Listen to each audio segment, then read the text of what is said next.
നമസ്കാരം. ജാതക കഥകളിലെ 108ാമത്തെ കഥ തേരിൻ്റെ കഥ.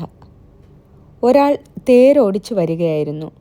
കുളക്കരയിലെത്തിയപ്പോൾ അയാൾ ഒന്ന് മുഖം കഴുകാൻ വേണ്ടി തേര് നിർത്തി. അപ്പോൾ ദേവന്മാരുടെ രാജാവായ ശക്രൻ വിചാരിച്ചു, ബോധിസത്വൻ പല പ്രശ്നങ്ങളും പരിഹരിക്കാറുണ്ട്. അയാളുടെ ബുദ്ധിയും കഴിവും ഒന്നുകൂടി വ്യക്തമാക്കാനുള്ള ഒരവസരം ഉണ്ടാക്കണം.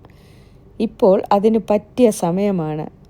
അതിനുവേണ്ടി ശക്രൻ ഒരു മനുഷ്യൻ്റെ രൂപത്തിൽ ആ തേരിനടുത്തെത്തി. അയാളോട് തേരോടിക്കുന്നവൻ തിരക്കി, നിനക്കെന്ത് വേണം?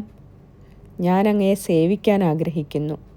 ശക്രൻ പറഞ്ഞു, അങ്ങനെ ആവട്ടെ എന്ന് പറഞ്ഞിട്ട് അയാൾ തേരിൽ നിന്നിറങ്ങി. പിന്നെ മുഖം കഴുകാനായി കുളത്തിലേക്ക് പോയി. ആ തക്കത്തിന് ശക്രൻ തേരിൽ കയറി വേഗം ഓടിച്ചുപോയി.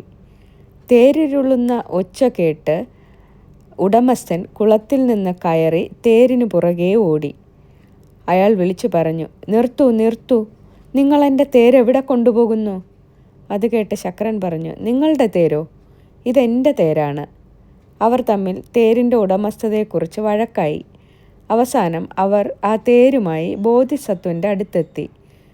മുഖത്തെ നിർഭയത്വവും കണ്ണു ചിമ്മുന്നതിൻ്റെ പ്രത്യേകതയും കണ്ട് ശക്രനെ ബോധിസത്വൻ തിരിച്ചറിഞ്ഞു.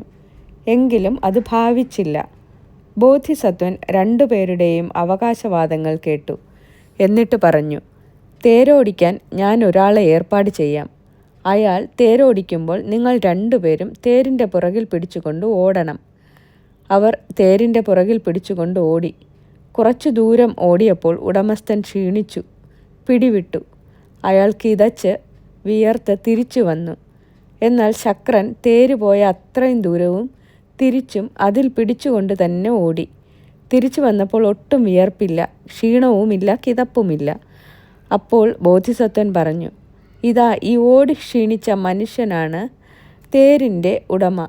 മറ്റേയാൾ ഇത്ര ദൂരം ഓടിയിട്ടും ഒട്ടും ക്ഷീണമില്ല, കിതയ്ക്കുകയോ വിയർക്കുകയോ ചെയ്തിട്ടില്ല. ഇതേതോ ദേവനാണ്, സംശയമില്ല. എന്നിട്ട് ചോദിച്ചു, സത്യം പറയൂ, അങ്ങ് ആരാണ്? അതെ, ഞാൻ ശക്രനാണ്, ദേവന്മാരുടെ രാജാവ്. ശക്രൻ സമ്മതിച്ചു. അങ്ങെന്തിനാണ് ഇത് ചെയ്തത്? ബോധിസത്വൻ ചോദിച്ചു.